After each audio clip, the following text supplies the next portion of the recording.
hard for me to sit back here in this studio looking at a guy out here hollering my name when last year I spent more money on spilled liquor in bars from one side of this world to the other than you made.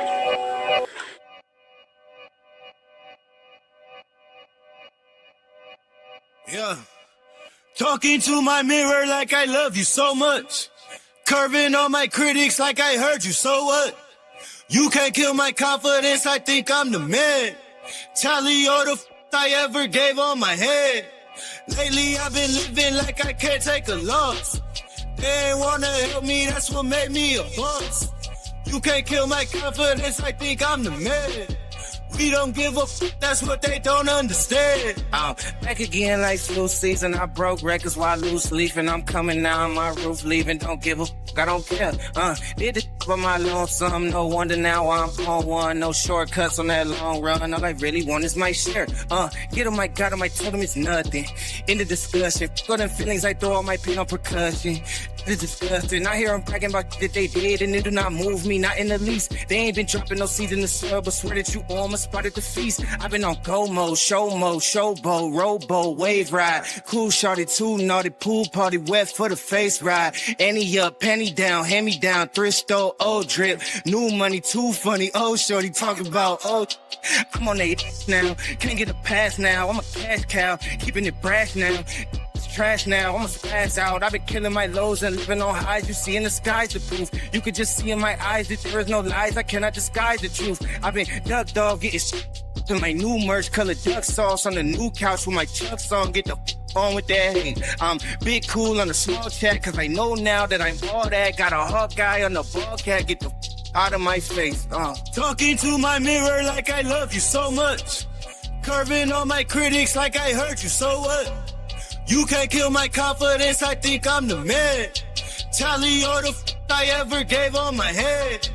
Lately I've been living like I can't take a loss. They ain't wanna help me.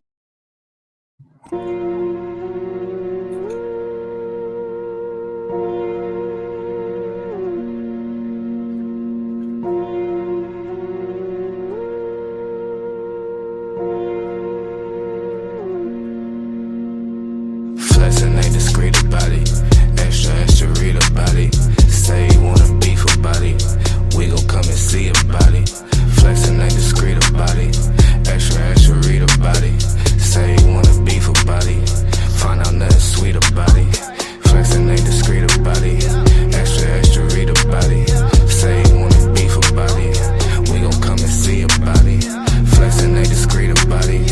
Extra read about it. Say you wanna beef about it. Find out nothing sweet about it. Look, mile like 3-6 pulled up, ski trip, cold winter. All my niggas eating good. I remember when we had no dinner. West side, east side, no side, both sides fucking with me. Check coming, check leaving, flex season, fuck 12, come and get me. Get your ass to run around, high speed, chasing all the big bags. Bending corners, bending rules, bending necks, give your bitch a whiplash. Slide through hot knife, warm butter storm, gutter drain lane. Young man, old habit, still at it, tryna let my chain hang. True story, new story, 2-story, condo, B&B. 4 bath, 1 me, no key, like I did a B&E. B&Me so good, so hood, so not worried about it. 250,000 new views, old news, know you probably heard about it. Extra, read about it, headline, word around town, flexing. Ballin' on my course, so I ain't worried about nobody out of bounds, stressing. Feeling like Hercules, murder these pussies ain't a problem to me. Tried to tell the maid service, don't come unless you bringin' condoms to me. Flexing ain't discreet about it. Extra read about it. Say you wanna beef about it. We gon' come and see about it. Flexing ain't discreet about it. Extra read about it. Say you wanna beef about it. Find out nothing sweet about it. Moving, shaking, coming down, tipping. Stacking, racking, money, power flipping. Moving, shaking, coming down, tipping. Stacking, racking, money, power flipping. Moving, shaking, coming down, tipping. Stacking, racking, money, power flipping. Moving, shaking, coming down, tipping. Stacking, racking, money, power flipping. Welcome to Paradigm Shift TV 314. This is your brother, DMG the Poet, aka Brother Pianki, and we are back with a powerful guest. This is part 2 of Black Mathematics. Y'all remember my brother Hercules? He is back to finish what we started. But as always, before we get into our spiel, I got to do my spiel. I want to say God bless to all my Christian brothers and sisters. I want to say Hotep to all my Kemetic brothers and sisters. I want to say Assalamu alaikum to all my brothers and sisters in the NOI. I want to say Islam to all my Moorish brothers and sisters. I want to say peace to all my brothers and sisters in the nation of gods and earth, them 5%ers. I want to say shalom to all my Israelite brothers and sisters. I want to say what's up to all my Rasta brothers and sisters. I want to say what's up to all my Owaspi brothers and sisters. Creator gang. I want to say what's up to all my Naga brothers and sisters. I want to say what's up to all my atheist brothers and sisters. Last and certainly not least, I want to say Jambo to all the rest of my brothers and sisters all throughout the African diaspora, be it here in the wilderness of the United States of America. Y'all know I say that greeting for one reason and one reason only. It's because if you Black, I'm with you and I hope that you with me. Our different ideologies should not keep us from uniting. We can have unity without uniformity, and we can. I'm going to say it again, and we can disagree without disrespectfully being disagreeable. That being said, my brother, what's the word, man? It's part 2. Part 2, Hotep fam. Hotep. Thanks for having me back. Appreciate it. You know what I'm saying? Look forward to this, and I hope everybody can learn something and understand where I'm coming from, and gain some new perspective. Basically. No doubt. So I'm gonna go ahead and share my screen. Start this joint. All right.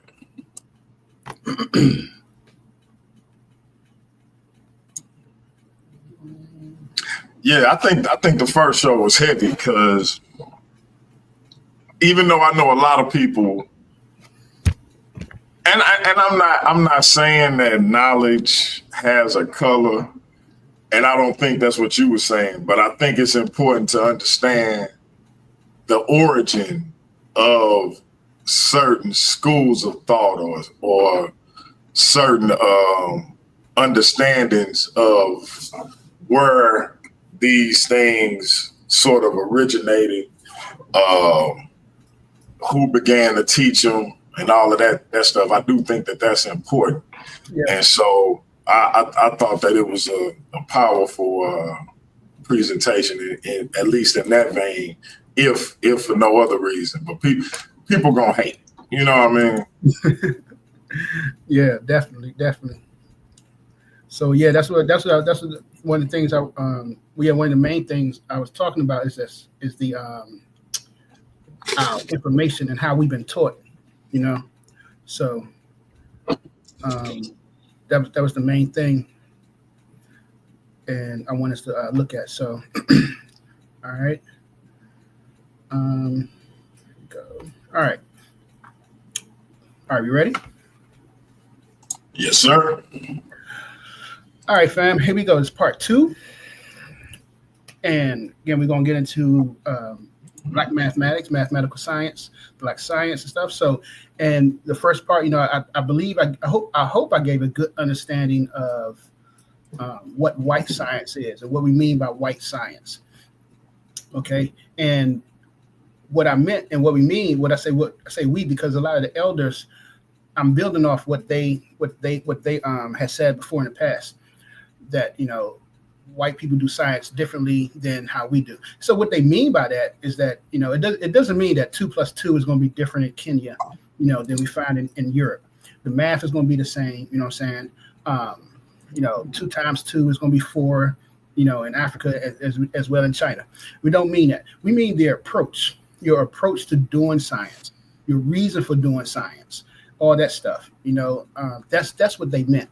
And so for me, like I said, it took me about 20 years to actually figure out what they meant, and now I have an understanding about what they meant, and I've shown that people like Amos Wilson, Marima Ani, um, Jacob Carruthers, they all were saying that that white people do science differently, and so that's what I did in the first we did last time, the first video. So now I'm gonna just do we're gonna do a quick recap, and I'm gonna pick up where I left off. So one of the main things that we have to understand is having an understanding of African philosophy. Traditional African philosophy is going to it's going to give you a different perspective, because the way traditional African philosophy is opposite of European philosophy.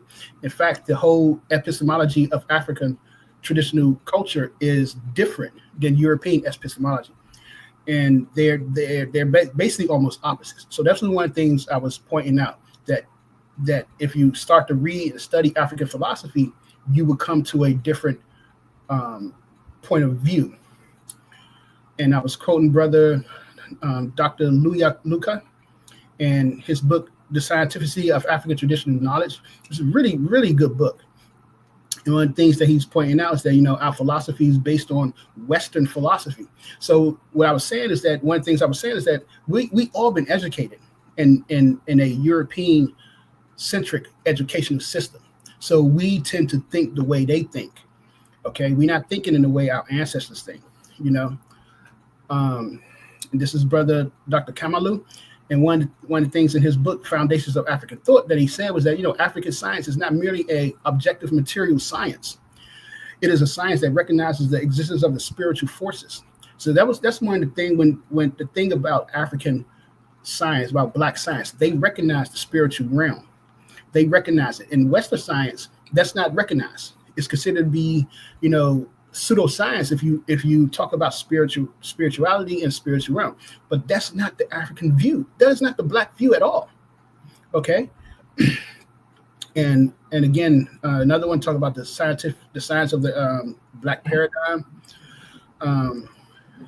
Again, brother Kamalu, I like this one. I was quoting him, and he would say that Western system of education, a science at least, which has evolved out of a culture which is not our own.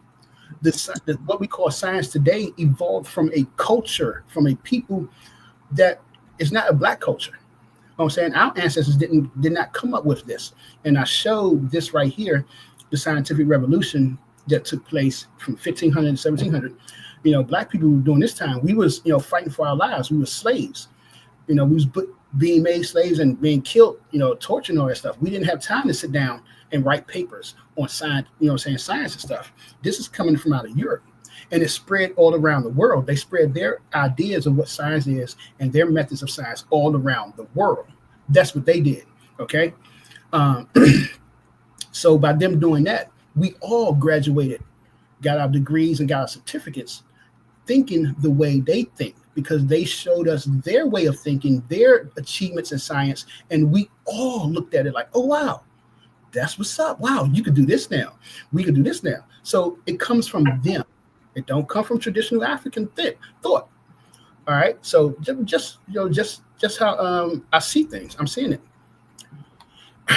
Again, I quoted this, showing you that Black people, we recognize the spiritual realm in traditional African societies. They recognize the spiritual. When you out there pouring not libation, when you out there pouring, you buy that can of beer, you buy that Hennessy, and you pour a little bit on the ground before, you sip. That comes from traditional Africa. You're dropping out pouring out for those who pass along. So you recognize the spiritual, those who passed, the ancestors. All right. Again, another quote from the Dr. Luyaluka. And again, he says, following European economists' perception of the universe and its focus on matter as the ultimate nature of reality, Western science limits its field of investigation to the field of the visible, the palpable, and the empirical. That's they focus on. All right. So they only focus on what's you can see the material. They don't focus on the spiritual. We already said that, okay? This book is African Religion by Mbong Basong. It's really good. And so he was quoting the Kemetic priest around, what's this? I believe it was around 1300 BCE, if I'm correct. When he says, he's talking about the mathematics, the correct method of investigating nature to know everything that exists, each mystery and all the secrets. This is the correct method, is doing math. So they was investigating nature and mysteries. What's the mystery? The mystery realm. They didn't just investigate the physical realm, they looked into also the spiritual realm. Okay. And Dr. Zulu, he wrote another book, Sacred Knowledge of Devils, which is really good, really good. And he's done the same thing that, the traditional African philosophy, they acknowledge the cosmos, and they recognize that we come from the cosmos. And this is a diagram. I got this from, I meant to put his name on here, Dr. Luyaka, off his book. I couldn't get a good picture of it, so I had to draw it myself. But this is a diagram. The Eurocentric, like you said, the Eurocentric point of view is the physical. They deny the spiritual. Whereas the African point of view is it's holistic. You recognize all of it. Okay. And what they call pseudoscience is what our ancestors was doing. And from Marshall Clegg, he says, during the 3,000 years of the Pharaonic Egypt, there was no natural philosophy or physics that was separated from religion, myth, and magic. They did not separate their science from their spirituality. That's something we have to understand. So I wanted to do my foundation. That was the foundation I was trying to lay down. And for understanding Black science is a science that does physical reality and spiritual reality. Okay. And today we don't believe in spiritual reality. We don't believe it. We say it don't exist. However, you got to keep in mind, we all graduated from a Eurocentric university, or we got our certificates from a Eurocentric school. So we're not, if you're listening to me, didn't go to a traditional African school. Then I talked about, the ancient mathematics and showing you the Lubombo bone and how they was calculating, doing prime numbers back then. And they had a 365-day calendar. You could get that from the Lubombo bone. And so we talk about 36,000 years ago. They had a 365-day calendar, okay?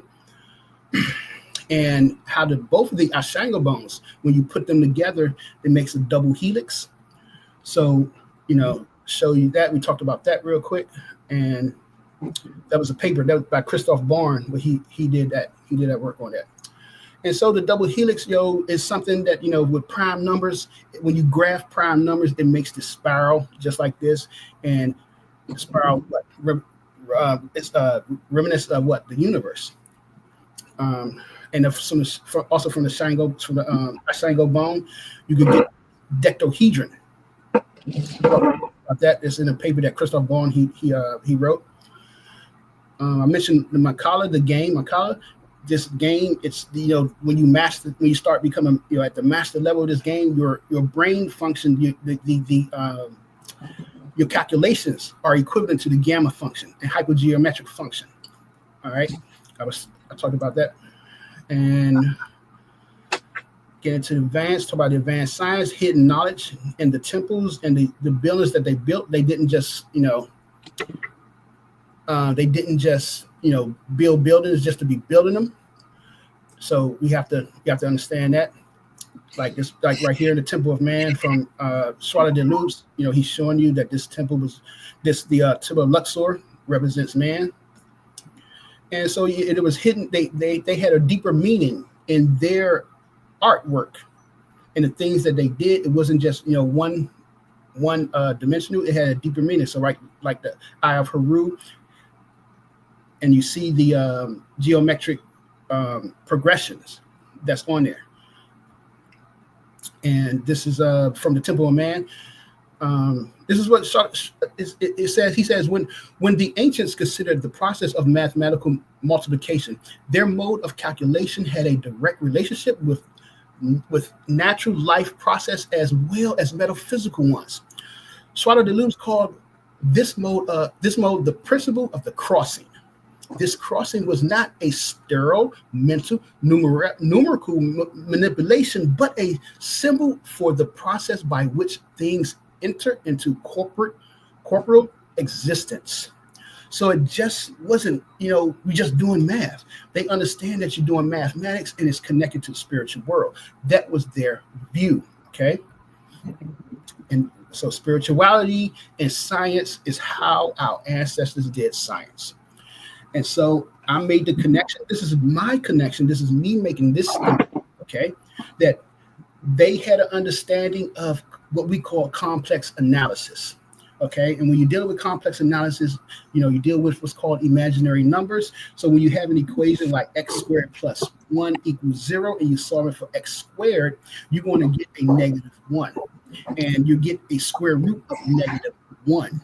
Okay, and to solve the I because the thing is there is no number that you can multiply by itself that's going to give you a negative number. Okay. They came up with the imaginary number I to be defined as I squared would equal -1. Okay. And I know some people would say, well, they didn't, the ancient chemists, they didn't do negatives. They didn't have any negatives back then. They didn't understand negatives. Not true. I'm about to say that. So this again, complex plane, talking about the complex numbers. And I was saying that the complex numbers, I was showing you that complex numbers only map to the fourth dimension. Okay.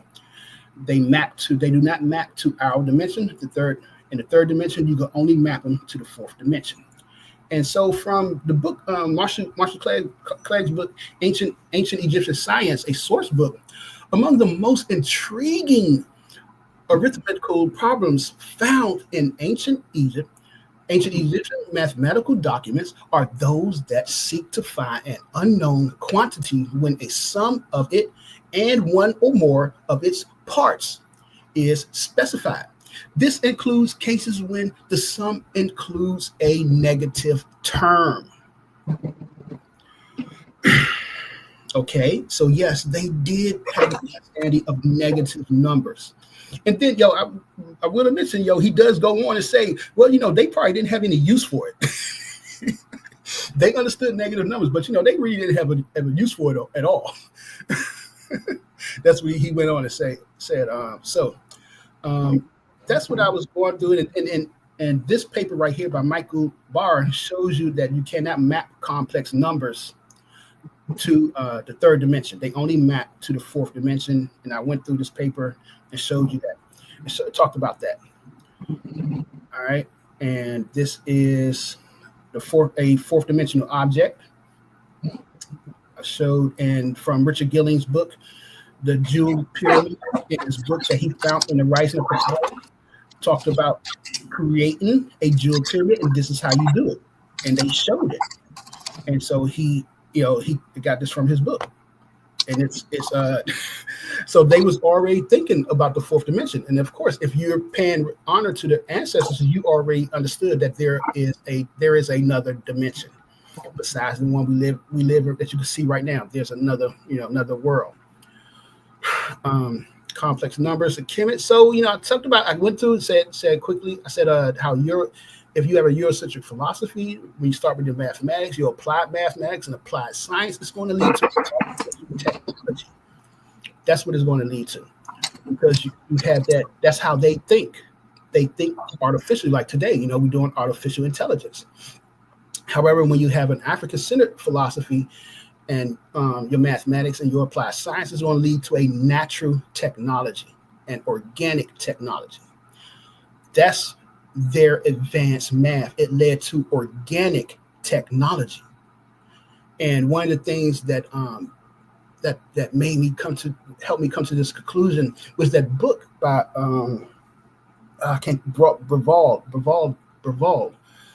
Black Genesis. And from one of my understandings after reading that book, they laid down the plans to build the Great Pyramid around 10,000 BC, 12,000 BC. They already had the plans to build it, but they didn't build it until about 4,000 BC. So it's kind of like they was waiting for the technology to come up to catch up with their mathematics. Because remember, math precedes applied science. Math comes before physics, chemistry, and all that stuff. All right. So that's what I was thinking. So yeah, so their advanced technology was natural. It was organic. It did not go against Ma'at. Whereas in Western culture, it is okay to go against Ma'at. It is okay to pollute the planet, destroy the planet. Now, talked about how, today they trying to figure out how they made those drill holes in coffins and stuff like that. How did they made those shafts in the Great Pyramid? It is so smooth. They can't figure out what did they use. Those air shafts in the pyramid are smooth. They're not rigid at all. It's completely smooth. So again, they use an organic technology to do all that.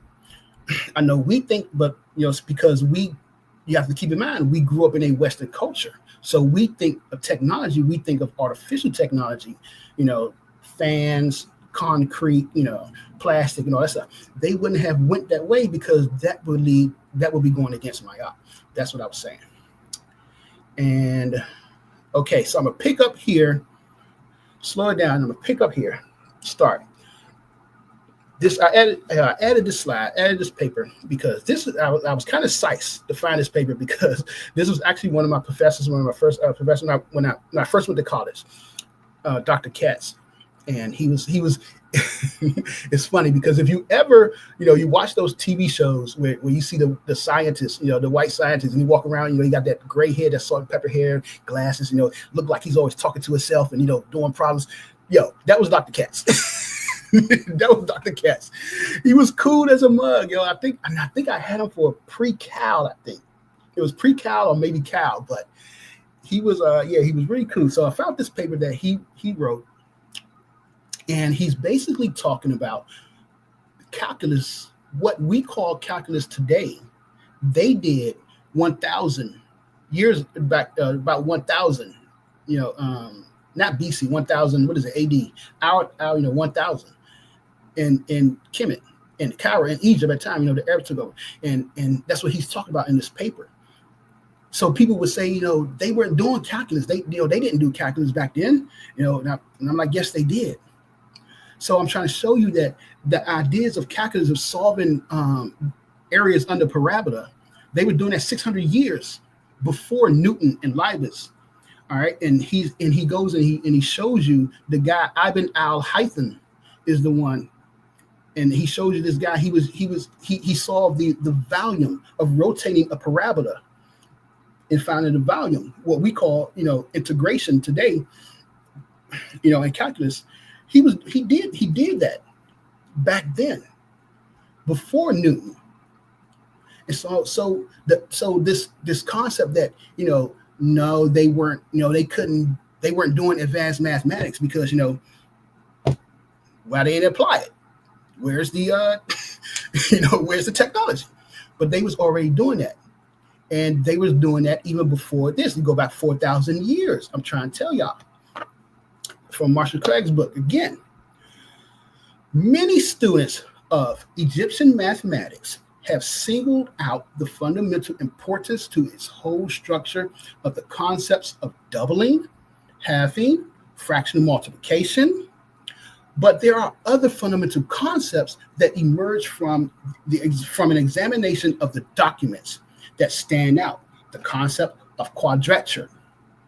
That is the reduction of curved figures in 2 or 3 dimensions to figures bounded by straight lines or planes. Quadrature.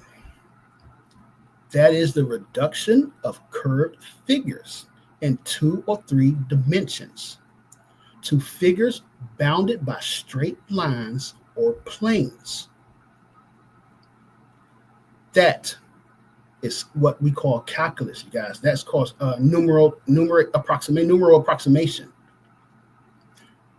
And he's telling you that there are other, everybody focuses on the fraction multiplication, fraction add, and how they doubled and half add and all that stuff. But he's telling you, wait a minute, there's other things in the document besides this. And not only that, this is calculus right here.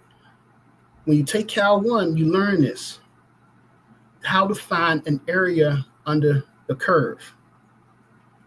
Okay, this is how you start to find it. You make these rectangles, you split them up, you divide them up, and then you add up the rectangles to get your value of the area under that curve. This is from Cal 1. This is how you find an area under a curve. Again, Ancient Egypt, Volume Science 3. This is on the last page of his book. They found this in Saqqara, third dynasty, an arc divided up with different values under a curve. Now, no, he does not make the connection that this is calculus at all, because Marshall Clay wasn't a math person. He doesn't make that connection. But I'm telling you,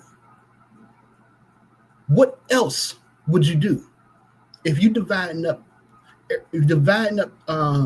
areas of an arc? I'm telling you, sitting here telling you as a person who does mathematics, the only conclusion is numeral approximation, the Riemann sum is calculus. This is from Saqqara, third dynasty. But yet, we supposed to believe that they weren't doing advanced math. And the other thing that I said in the previous video is that we have to make the connection from the Lubombo bone to Kemet, because these are the same people from Central and Southern Africa coming together. They came together and they founded Kemet.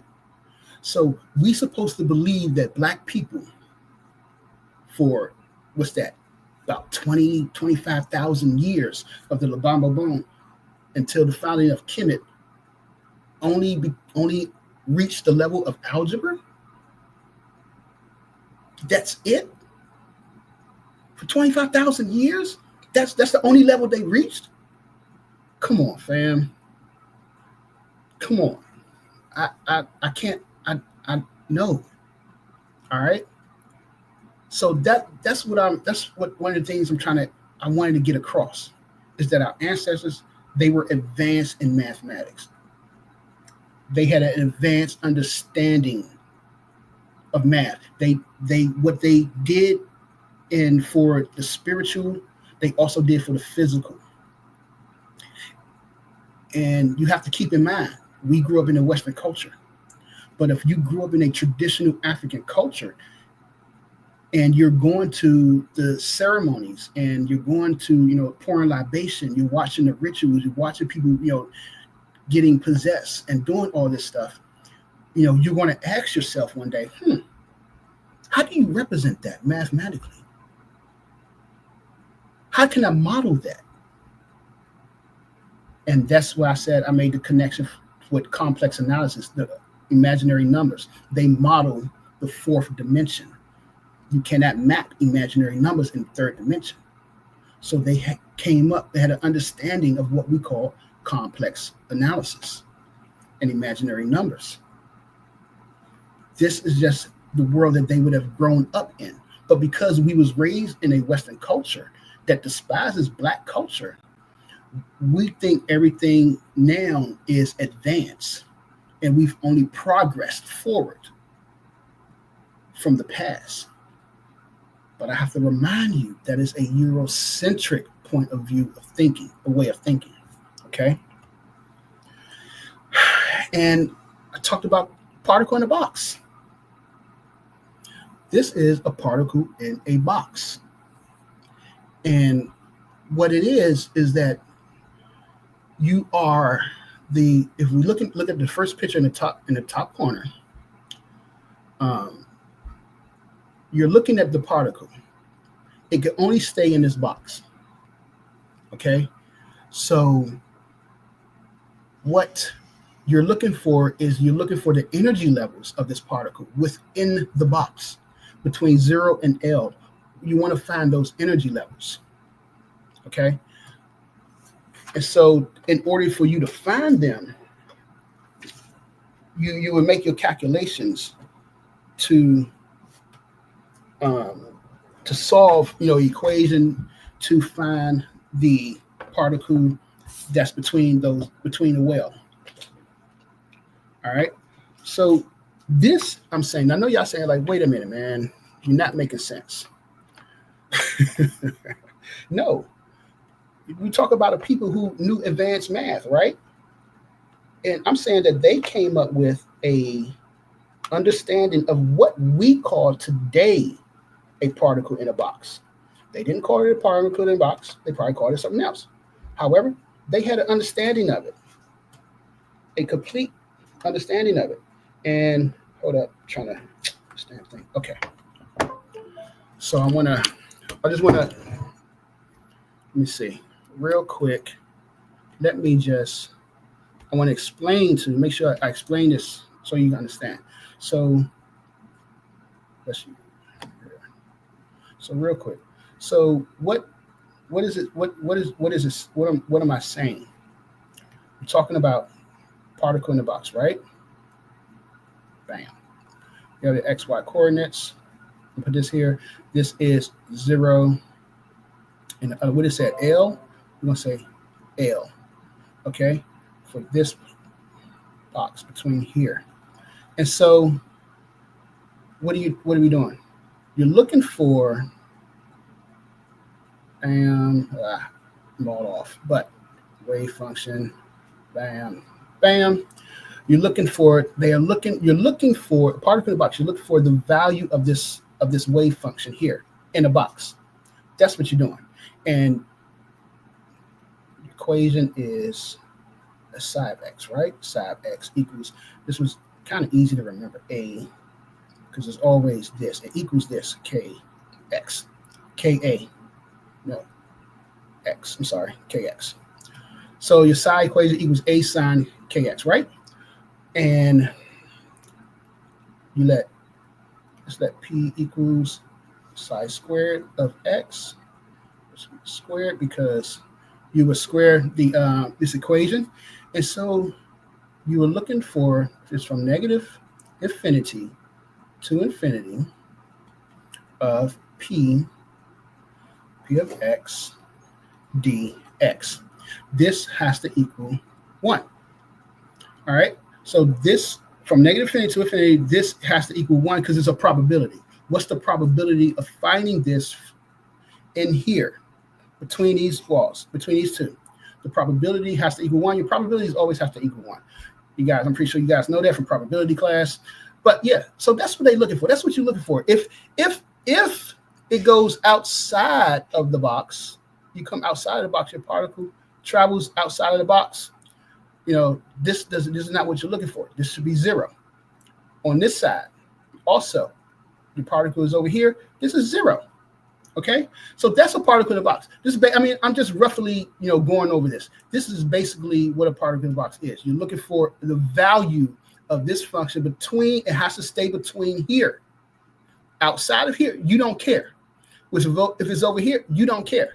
But you want to know what's in between. You want to know this area, everything that's in here. That's what you want to know. So that's basically a particle in a box. Okay, so let's go back. All right, so it's basically a particle in a box. That's what particle in a box is. And I'm saying that they had an understanding of what a particle in a box, what we call a particle in a box. All right. And the proof is the King's Chamber. I know people like, wait, yo, come on. I mean, look, we all. I mean, if y'all don't know, there's a brother named Anthony Browder. I'm sure. I hope you guys know. You know, he traveled to Kemet, Egypt all the time doing archaeology research, diggings and stuff. He was the only brother that's over there. And I did get the opportunity to ask him, you know, what was the purpose of the King's Chamber? Has anybody figured out what is the purpose? Why did they have that sarcophagus there? And he said, no, nobody knows. He said, there's nobody can figure out why. So I'm telling y'all now, here, today, that. All right, hold on. Time out. Now, you know, I was letting you rock, my brother, but I gotta chime in for my Paradigm Shift TV 314 audience. You can't just name drop Anthony Browder, say you asked him something, and keep going.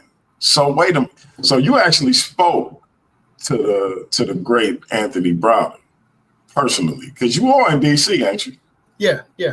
I spoke. So he's online, and he's always on Twitter and Facebook. So I didn't speak him face to face, but I did get a chance to catch him because when I caught him online. That was the first thing I wanted to ask him. So I asked him. So yeah, it wasn't face to face. No. Gotcha. I wanted to make sure you elaborated a little bit. Have you done the Egypt on the Potomac tour? No, I've never been in Egypt yet. Definitely plan on going, but I haven't been yet. No. I'm talking about the Egypt on the Potomac tour. Oh yeah, I did that when my dad took because I knew Anthony Browder since I was a teen. My dad took us to that joint when I was younger. Gotcha. I didn't meet him personally, but yeah, he took me on that joint and he told me about him and all that stuff. That's how I knew about him. You know what I'm saying, from my dad. Understood. Go ahead, brother. My bad. I just wanted to get a little clarity. No, definitely. I understand. Definitely. Yeah. I don't want to be misrepresenting no one. I'm not here to do that at all, or myself. But yeah, I did. Like I said, I talked to him online, and also brother Dr. Kilimanjaro as well. He's actively on Facebook a lot, and I got the chance to ask him as well. What's the meaning of the King's Chamber? Has anybody figured it out? He's like, nah, nobody knows. So me, myself, like I said, I haven't been to Egypt. I haven't had the chance to go. And if any of y'all people hating on me, definitely put up the funds, and I would love to go. Do this work, face up.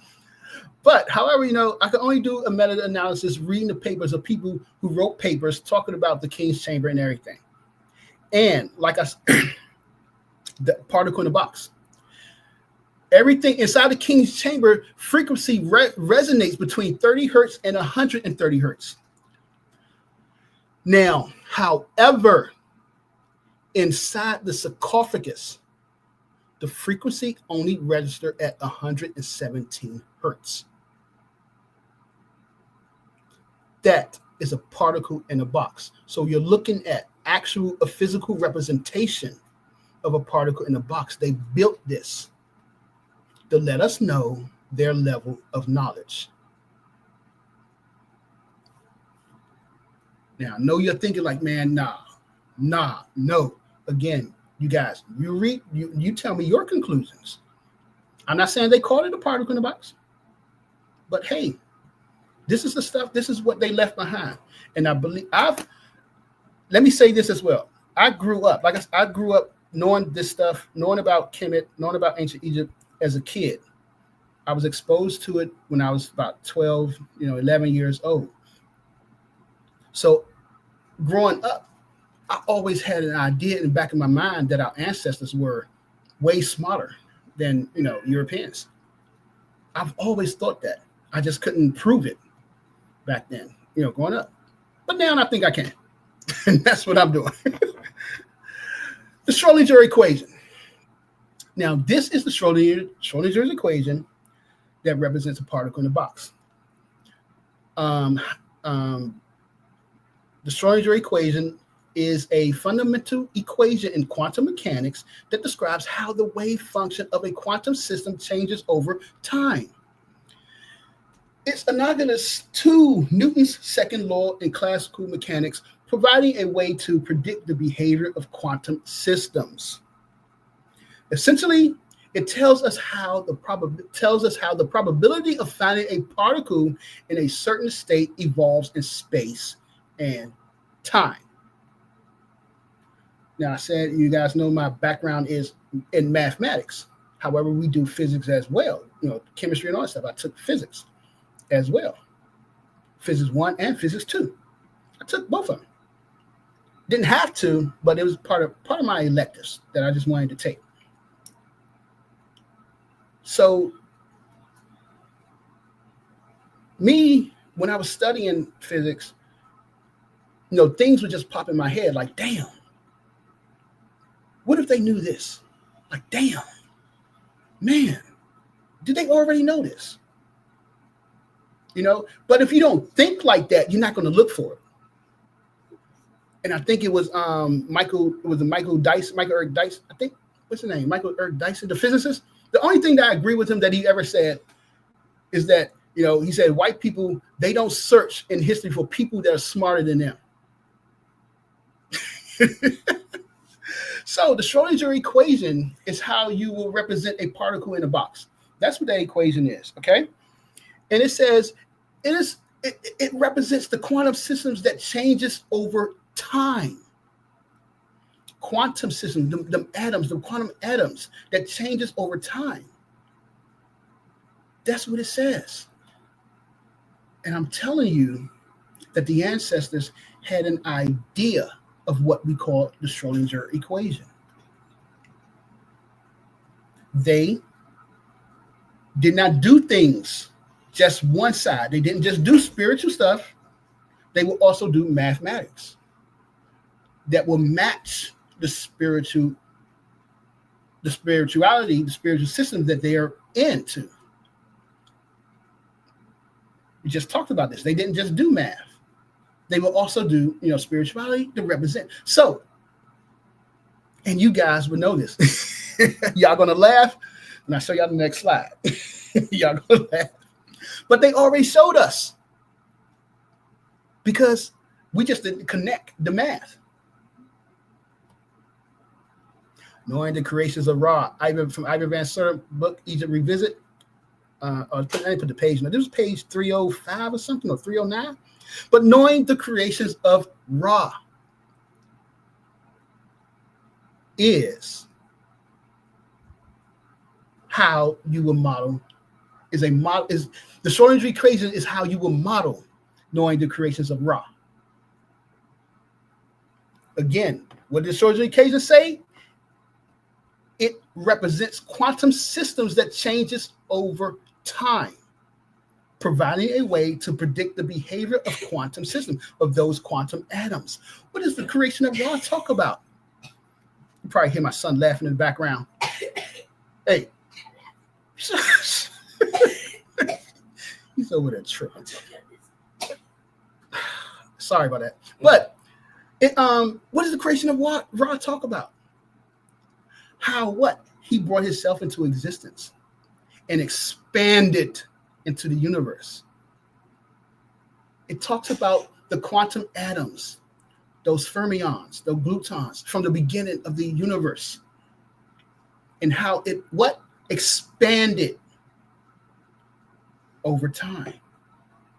And the ancestors did not just do one thing. If they do the spiritual, they also do the physical.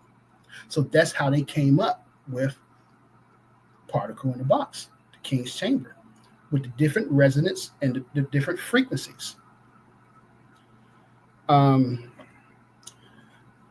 Vibration. All African myths of human origin start either from an egg, a spiral, or a vacuum that undergoes vibration due to cosmic energies. So we understand that. They had understanding of what the vibration was. They had this energy in the universe. They had an understanding of it and they wanted to represent it. They didn't just do one thing. They did not just investigate the physical. They investigated the spiritual realm as well. Again, from the temple of man. These ancient people did not use words as we do. For them, Words were a musical nature, or more precisely, speaking was a process of generating sonar fields, establishing an immediate vibratory identity with the essential principle that underlies any object or form. They didn't speak how we speak today. They had a deeper, it just wasn't, if you hear brothers speaking from the continent, you ever hear, somebody speaking Yoruba or Tree, there's a difference in how they pronounce and the sounds that they make. Yoruba's a tonal language. You have to make certain sounds when you say certain words. And that's how you understand as you growing up. You want to model this. How do I model this? What does this sound? How do I model sounds? All that leads to a person who's into math coming up with this. From the Lobambo bone to Kemet, we supposed to believe for those 26,000 years, what? Black people only reached the level of algebra. I'm saying let that go. By pseudoscience, again from Dr. Zulu, Western theory of matter is particle-based. The Basotho, together with other Africans, believe that matter is fluid-based. This means that matter is wave-based and have wave properties. This entails that Basotho regard any material in the universe as fluid-based and subject to the laws of fluid dynamics. And then he goes on to give examples how in their language, their words, it describes fluid motions. Like if we go to a picnic, they be like, yo man, go over there, get you a plate of food, man. They get you some food, man. That's how we would say it. However, for them, they would say, hey, go over there and get some food poured out for you. Get food poured out, man. Get that poured out food over there. That's how they would say it. They wouldn't say, hey, I'm taking out the trash. They say, no, I'm gonna pour out the trash. Even though they're literally not pouring, on the ground. So he was showing how their language describes fluidity throughout their language. Moving towards death. So this is I'm bringing it to a close. Like I said, so we did the first video. You guys, I hope if you guys missed it, you guys go check it out. So this is why this is short, because we just doing the second part of this. So I'm bringing it to a close. And as I said before, I'm an Amos Wilsonist. And he talks about white people a lot, the Western culture. One thing that he says, man, every advancement in knowledge is an advancement in the ability to kill and destroy the earth, kill and destroy nature, kill and destroy others, rape and rob the earth of its wealth. We're following a group of people who are obsessed with death. That's all they do. Even today, if you look into AI, the chat GBT thing, what did they say? The first thing that it said when it first came out, when it first went public, only reason I know this is because of a guy named Gary No. He's a natural, healers, herbist guy, whatever, and his podcast. I've been listening to him for years. My dad had him. He was on here on WPFW, the station years ago. So I was listening to him one day. So when ChatGPT first came out, I think it was about 10 years ago, whatever. When he first came out, it said that the problem with the planet, somebody asked the question, what's the problem on the planet? And ChatGPT response was that you have to eliminate white people off the planet. They're the problem. Gary No freaked out. He was like, they cheat, they modeling, they teaching this thing to be racist and this that, because he's a white guy. And I just laughed. I was like, God damn, that was the conclusion that it drew to. But if you ask it that today, it's not going to say that. They they switch it up, so it won't say that no more. So even with this AI thing, as we moving toward this advanced, like I said, they develop an artificial technology. That's their goal. That's how they see the world, is to develop artificialness. So even artificial technology, this AI, it costs 7.6 billion liters of fresh water per day to run a data center. And those AI data centers, for one of those data centers, it produces the amount of CO2 that 5 cars will produce over their lifetime. And we know the gas car will last at least about what, 10, maybe 20 years. So one data center produces as much CO2 as 5 cars will produce in 20 years. It produces that 1 year. Again, these people are moving towards death, and we're just following them. And so what my whole thing is that we don't have to follow them. If we get back to doing science and mathematics the way our ancestors did, we're going to leapfrog over the Western world, even China. Because remember, they can't do what we do.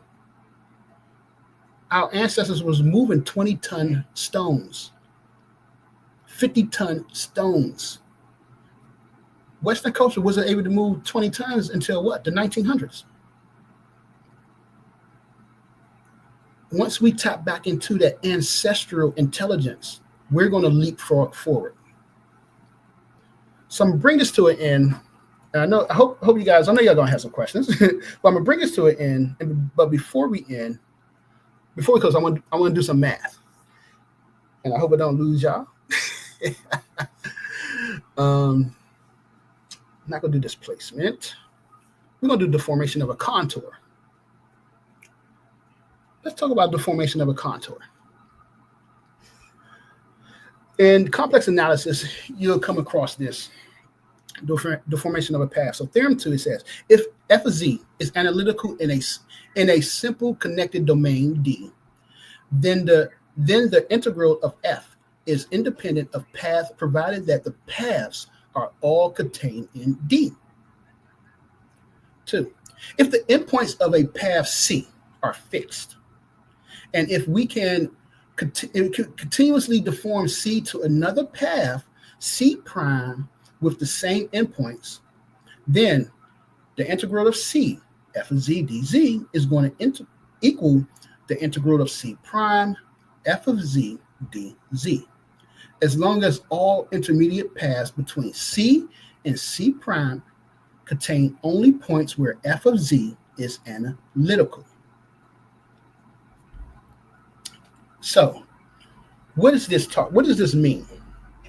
Okay, remember this equation that you see on under number 2.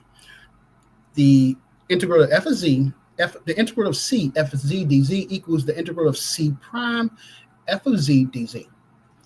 And it says that as long as all intermediate paths between c and c prime contains only points where f of z is analytical.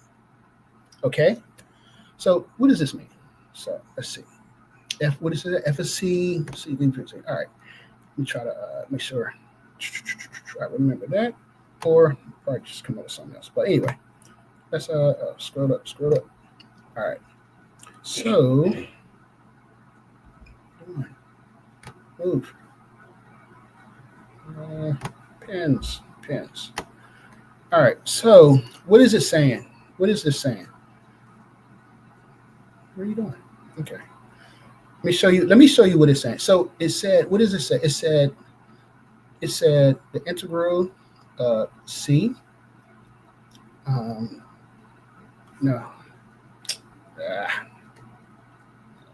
The integral of C. Hold up.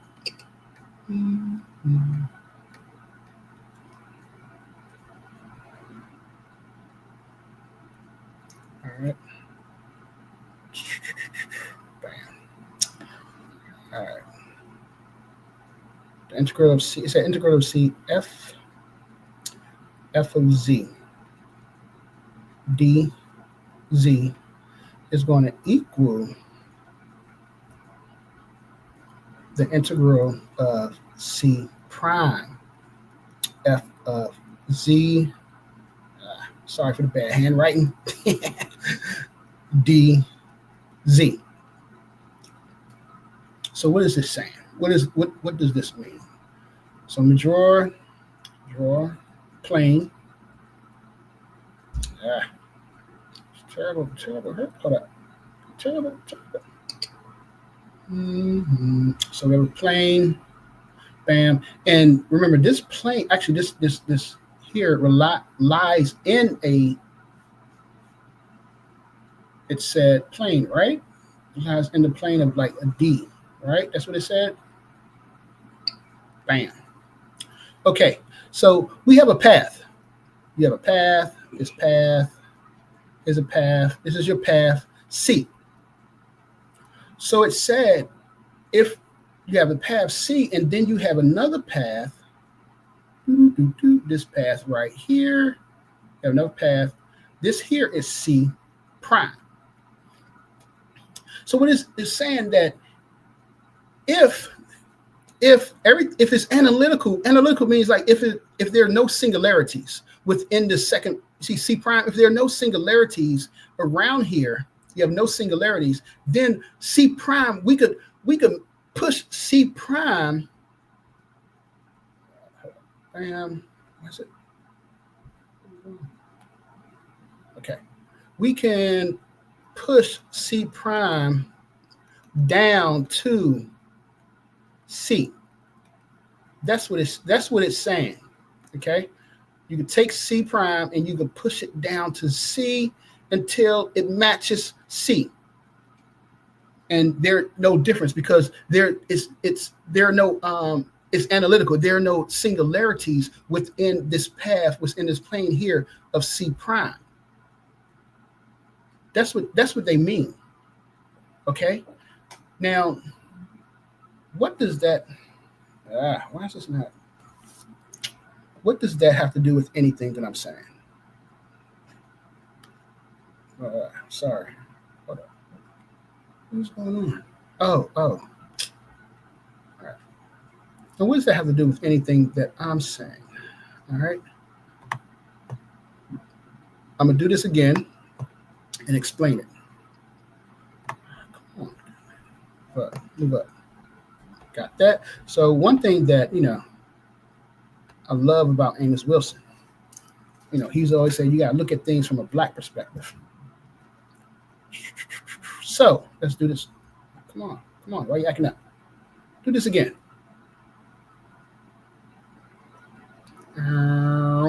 So remember, it said that you're in a connected domain, in a simple connected domain. Okay.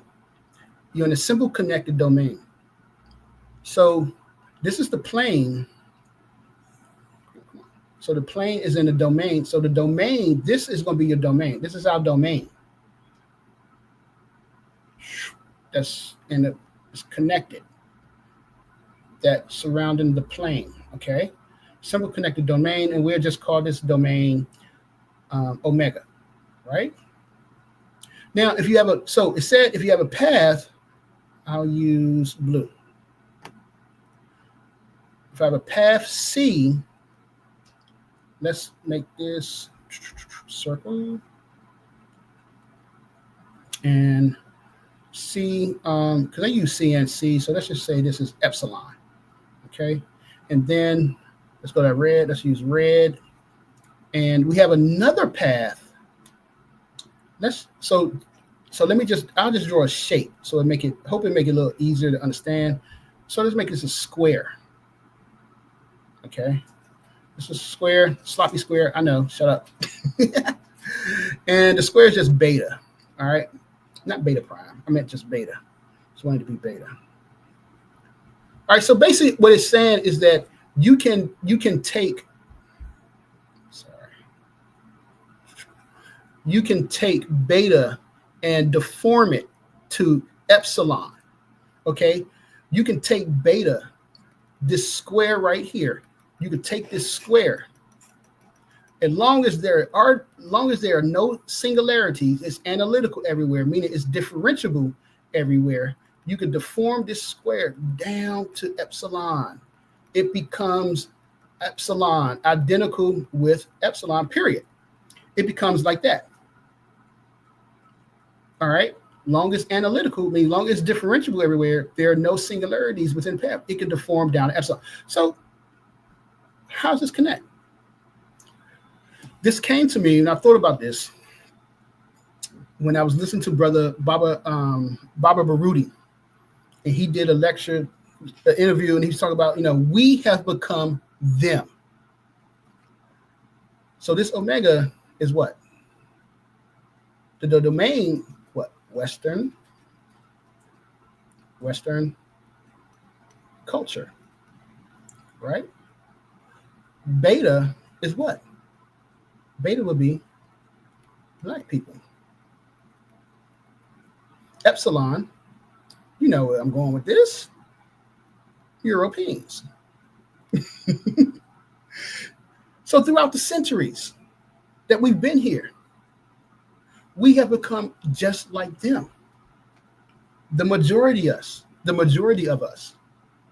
Now, I don't know about, the people that are listening, most of you guys are, you guys are conscious and you're aware, you kind of, you're on point.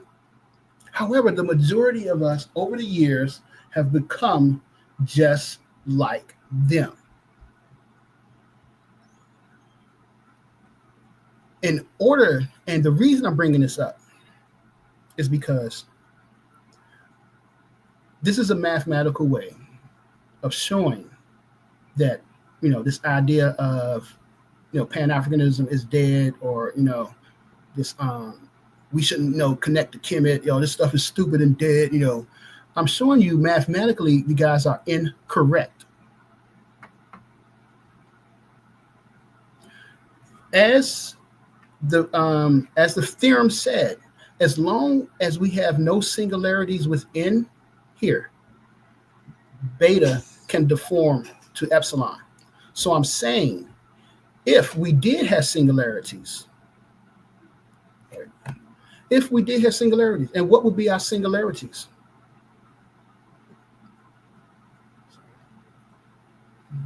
Let's select it. Let's use green. This is green. And what would be our singularities, fam? What would be the singularities? If we had a singularity here, and you had a singularity here, and here, the theorem says this path, these singularities here will stop beta from becoming epsilon. And what are your singularities? Amos Wilson, Marimba Ani, Francis Cress Welsing, this whole black nationalistic idea, this whole, Pan-Africanist idea. If we have singularities, beta cannot deform it as a black people will stop becoming like Cornel West or what's that lady named, the ADOS lady, Corvell, whatever her name, Yvette Cornell, I think her name is. We stopped being Clarence Thomas's. Thomas Sowell. Why you doing that, man? Why you doing that? Hey, real quick, I gotta ask you this, because we got a face off for the Versus series coming up at 7:15.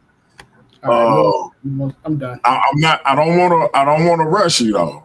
So, but my question is, do you have a lot more to go? Because if you do, I'm prepared to do a part 3.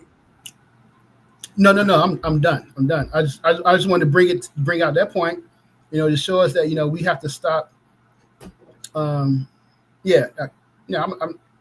always got math to do. We always got math, but we're gonna. No, I'm cool. We can end it there because that's what I wanted to do. I wanted to show that that we could stop, being, like these people. You know what I'm saying? So at the end, so my conclusion basically, is that, hey, we our people, our ancestors were doing advanced mathematics. They left it there for us on the walls. We have to decipher it ourselves. And if we only listen to, white people, then hey, we only want to believe that, we only did algebra. The furthest they went was algebra. That's it. If we listen to them. And another thing about the science, when we get into science, we have to understand that our ancestors used spirituality and science combined. That's what they did. Now, I know a lot of y'all are not spiritual, and I know a lot of y'all, don't believe in the spiritual realm, but that doesn't mean that what they did was false or fake, because they grew up in a pure African-centered society. We not growing up in that. You know what I'm saying? Yeah. Do you want to take questions and comments from the chat? Yeah, let's go ahead. Let's go ahead and do that. I'm going to do that. So I hope you guys understand my point, but yeah, let's go ahead. Okay, so real quick, y'all know how we do. You get one question or comment for the brother. He not here to debate. As y'all know, we pay people to debate. So he not here to debate. He here to take your question or respond to your comment. You get one question or you can make one comment. If we get more than one person up here, we will go around. You can stay up and we'll come back to you. But if it's only one person, then y'all can go ahead and have like a little back and forth. But you get one question if it's more than one person. And we only got 9 people in the room, so it shouldn't be that much. We're only going to be up here for maybe about 15 more minutes because we do have a Versus Series face-off coming. For those who aren't familiar, the Versus Series is the debate league we run over here at Paradigm Shift TV 314. The Versus Series is live in 2025. We have made a few changes, upgrades, if you will. If you want to know what's going on with the Versus Series, check out the video. Everything you need to know about the Versus Series by yours truly. And you will get whatever you need to know from that. That being said, the link is now in the chat. We will see who hit that link, if anyone.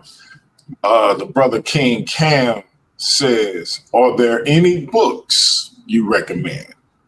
Hey, what's up, King Cam? Hotep. King Cam, he has a nice channel, you guys. Y'all might want to check him out.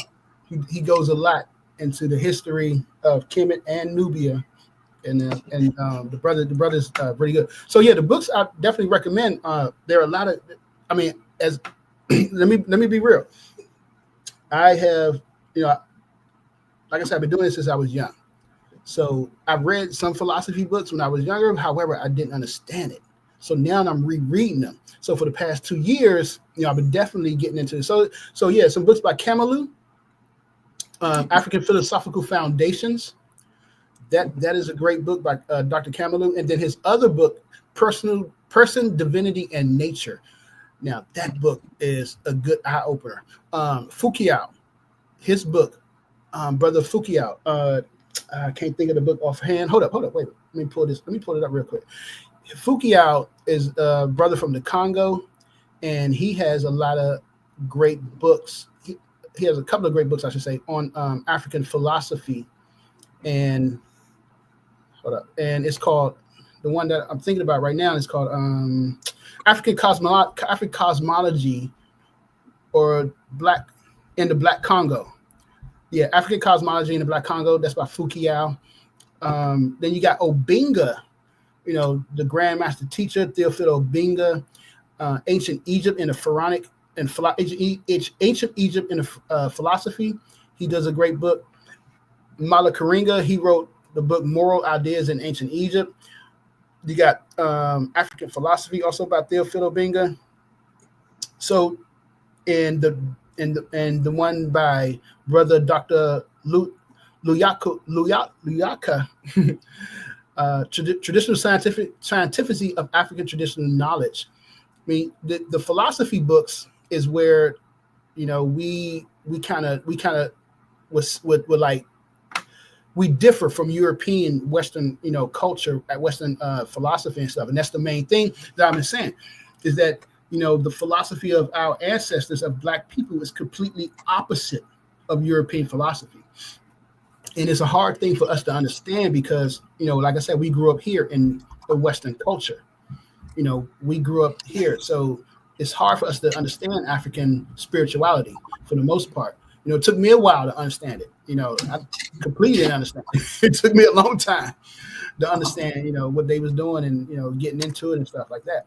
So the philosophy books is where, you know, you can definitely get deep with it and understand more about traditional African science and stuff.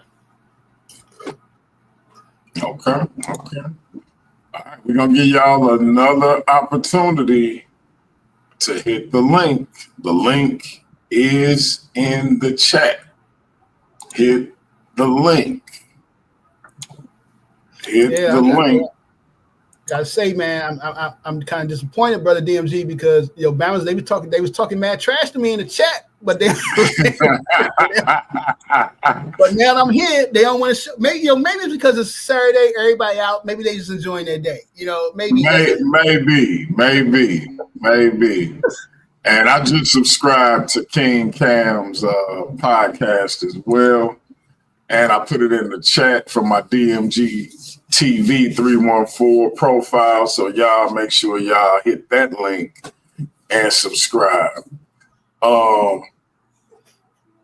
Real quick, I try to, hey, brother King Cam, I'm definitely gonna reach out to you, bro. I try to support my people. Hopefully they support back so we can definitely build, bro. If you willing, I'm willing.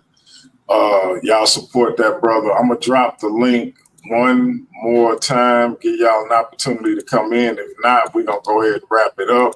We do have a face-off coming up in about 45 minutes. We got our brother Michael Everett facing off against Apollo Bay. Okay. So they will be, and for those who are familiar with the Versus series, the face-off is where we come up, we bring topics to the table, and we figure out which topic we will be bringing to the debate. So the face-off is where they figure out what topic they will be debating. It's kind of like a preliminary. So y'all come back for that in about 40 to 45 minutes. It's supposed to be at 7:15 Central Time. So again, the Versus series is live in 2025. The best debate league in these Black YouTube streets. We have a world title. We have a social media title. Soon we will have the tandem division titles. Every standard debate, each debater gets $50. Every title match, the defending champion gets $100. The challenger gets $50. We're trying to run this like the UFC. So y'all come rock with us, man. We're trying to put on at least a debate or a face-off every weekend. So as we continue to grow, we will try to, and we continue to bring in more funds, we will try to turn up the amount that we provide the debaters with in terms of earning. But right now, the tier is $100 for the champion, $50 for the challenger, and then standard debates, each debater will get $50. But that's more than everybody else paying. So if I do say so myself. Wow. Yeah, that's good.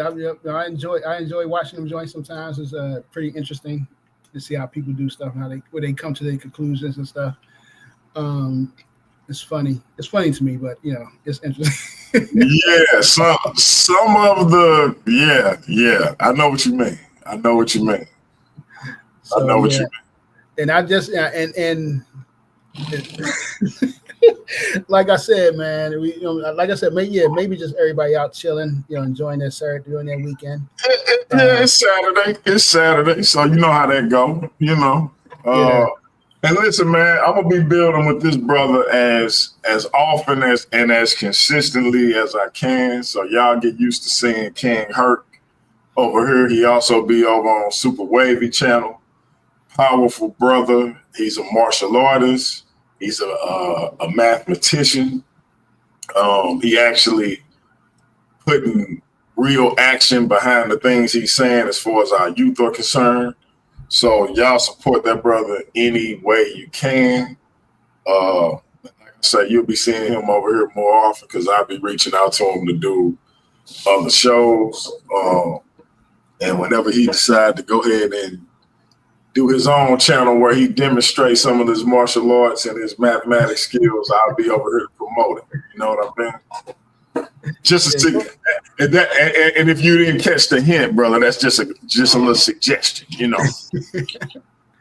I know I should be, but I don't know. My thing was that I don't like doing stuff everybody else is doing. You already did it. You know what I'm saying? It's like, somebody else already talking about it, and I don't like talking about the same topic.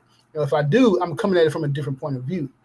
So yeah, that's why you do see on my channel, my topics. It is a different point of view. My videos are few and far between, but I'm giving a different perspective. I don't like talking about the same stuff. You know what I'm saying? It's people always they keep talking about. Saying this has never been me. You know what I'm saying? I'm on my own lane. How it is. Shout out to Cosmo and Cal TV. We got to get Creative Gang back over here ASAP. Somebody just asked me about y'all today. It's trying to see if we still gonna do that thing with Naga. I got to get both sides together and see when we can get that popping, and whether or not we're gonna do it over here over on Super Wavy channel. But yeah, somebody just asked me that today. And we definitely got to get Daryl Cosmo and GT together because GT wants to smoke, and I know Daryl Cosmo wants to smoke. I'm rubbing my hands together for that one. So, whose book is better? That's what I'm calling. When Daryl Cosmo and GT get together and they say the Bible or the Owaspi Bible, whose book is better? And the winner gonna go. I'm gonna try to get the winner to go against Khalil Shabazz with the Quran. We're gonna have a whose book is better tournament. But yeah. So we trying to do some things over here at Paradigm Shift, man. You'll see brothers like my man King Hurt. We're gonna get my brother King Cam over here. And even though, like I said at the beginning, man, I try to shout out all the different paradigms my people in. If you got a voice, this is the place to come and have it be heard. And Brother King Cam, he's also an educator too. He the one who told me. I told him last year. I was like, "Yo, I just started teaching, man. I was all excited, and I was telling him like, yo, we were talking on Twitter, and I was telling him like, yo, man, I was like, but what's going on with these kids, man? These kids are terrible, man." I was like, these kids are crazy, man. And he was like, look, man, you might, because I was in middle school. I was teaching middle school, and he's like, look, man, I only teach elementary school. I try to get them young. He said by the time they get to middle school, they wilding and stuff. So it's funny. And so this year coming up, I'll be in elementary school. Somebody requested me to come there, so I'll be working at elementary. So I'm gonna see how it is and see if we can help. But it's just like. It was coming from from teaching martial arts, going into public school. It was a complete eye opener, an awakening, because I'm coming in with that positive vibe, and I'm coming in, let's do this. I'm excited, and the brothers did. I'll be real. And I told them this, at the end. I told them this because they as soon as I came to the door, I was telling them like, yo, man, I'm ready to rock. We're going to do this. We're going to wake these kids up. We're going to drop knowledge on them. We got, what I'm saying? Y'all ain't doing it right. And they all told me, they like, look, yo, Hurt, calm that shit down. They told me that from the start.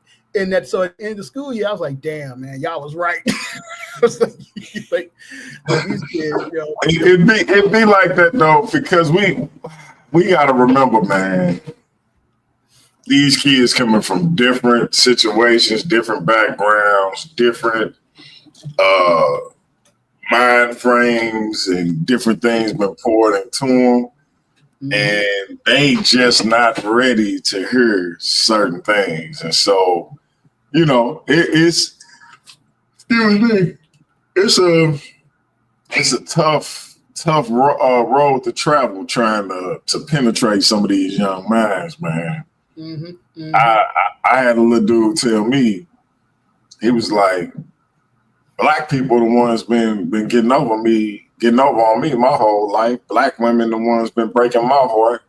Black men the ones been beating me down and pulling guns on me and taking my stuff and breaking my mama heart. And I'd rather be friends with a Caucasian man, and I'd rather have a Caucasian woman or an Asian woman. And I mean, this is a man that's black as midnight and hates being black. Young man, not even 25 yet. Hates the fact that he's black and hates the thought of having anything to do with anybody black. Yes. I think get me started on his thoughts about Africa or being associated with Africa. And I think we all been through that. You know what I'm saying? I think, you know, those of us who are in the conscious community, you know, I think we all been through it, had that experience. I know definitely I had that experience, you know, being younger. And, you know, I had those thoughts, you know, just like, you know, black people, like I would rather, you know, have a white woman, you know what I'm saying? If I could marry a white woman, get a white girl, I could show the world that, you know, we equal. you know, I used to think stuff like that. Hey, listen. Hey, King Herc speaking for herself. I've been with the same black woman for 28 years on the 9th of next month. Been knowing her since 2nd grade and been chasing us ever since.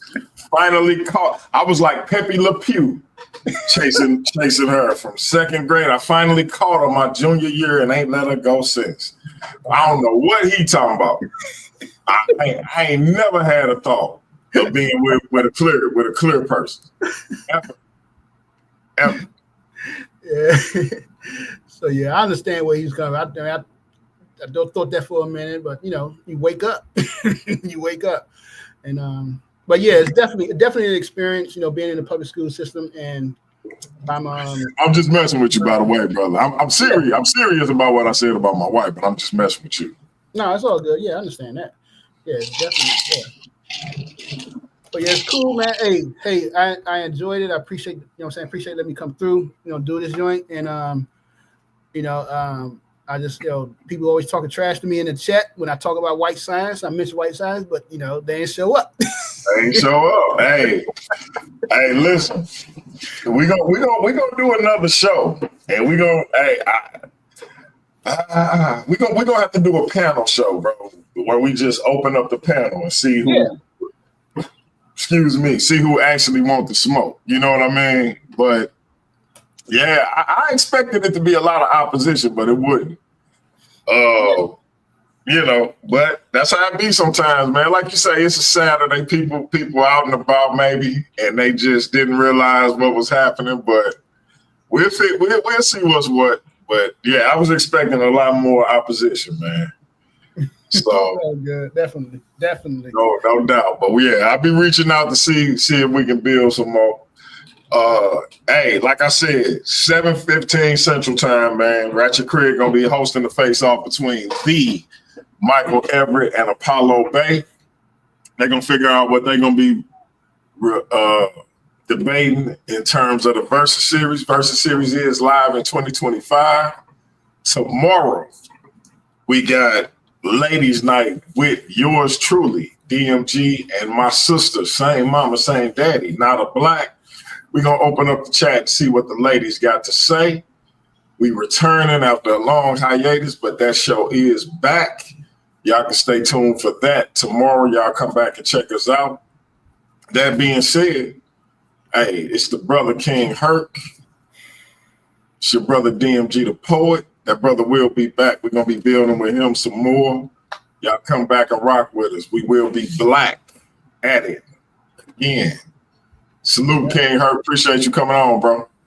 Thank you for having me. You guys have a good evening, and yo, let's do this. Let's do this, fam. Yes, sir. Yes, sir. We out. That's peace. Yep.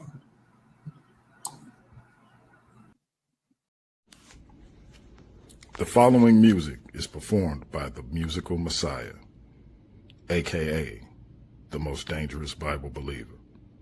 Please be advised by how hard it hits.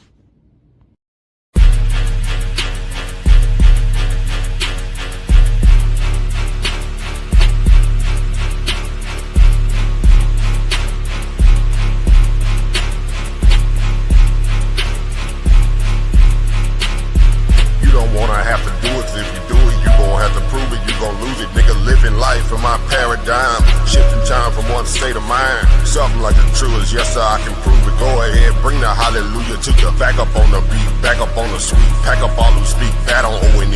You don't wanna have to do it, 'cause if you do it, you gon' have to prove it. You gon' lose it, nigga. Living life in my paradigm, shifting time from one state of mind. Something like the truth is, yes sir, I can prove it. Go ahead, bring the hallelujah to you. Back up on the beat, back up on the sweet. Pack up all who speak bad on O&E. You might know that Neo love, but Neo love O&E above. Switching lanes in the turning lane. Old school, no roof above. Carpool, no room for her. Bitch, you cartoons, we gets it up.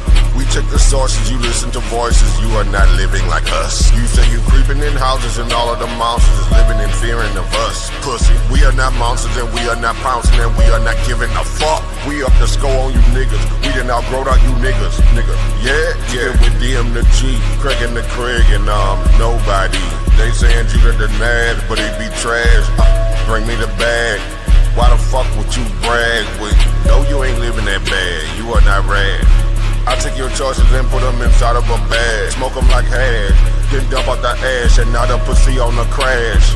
You don't wanna have to do it, 'cause if you do it, you gon' have to prove it. You gon' lose it, nigga. Living life in my paradigm, shifting time from one state of mind. Something like the truth is, yes sir, I can prove it. Go ahead, bring the hallelujah to you. Back up on the beat, back up on the sweet. Pack up all who speak bad on O&E. You don't wanna have to do it, 'cause if you do it, you gon' have to prove it. You gon' lose it, nigga. Living life in my paradigm, shifting time from one state of mind. Something like the truth is, yes sir, I can prove it. Go ahead, bring the hallelujah to you. Back up on the beat, back up on the sweet. Pack up all who speak bad on O&E.